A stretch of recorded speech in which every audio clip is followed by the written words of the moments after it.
Hi friends, మనకు మిరపలో ఎక్కువగా ఇబ్బంది పెట్టే తామర పురుగులకు సంబంధించిన 10 రకాల టెక్నికల్ మందులు, అలాగే 2 రకాల శాశ్వత నివారణ మందులు ఈ వీడియోలో మీకు తెలియజేస్తాను.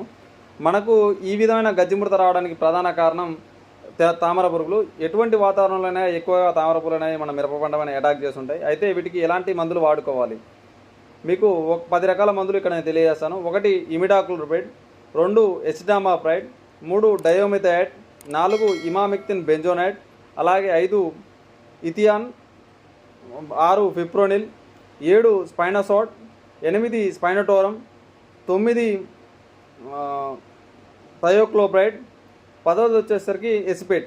ఈ 10 రకాల మందులు కాంబినేషన్లో కానీ ఒంటరిగా కానీ పంటలపైన పిచికారీ చేసుకోవడం వల్ల ఈ తామర పురుగుని శాశ్వతంగా కొంతకాలం వరకు నివారించవచ్చు. దాంతోపాటుగా మనం ఆర్థో సాలిసిలిక్ యాసిడ్ మరియు ఆముదం కలిపి స్ప్రే చేయడం వల్ల శాశ్వతంగా నివారించవచ్చు. మరిన్ని వివరాల కోసం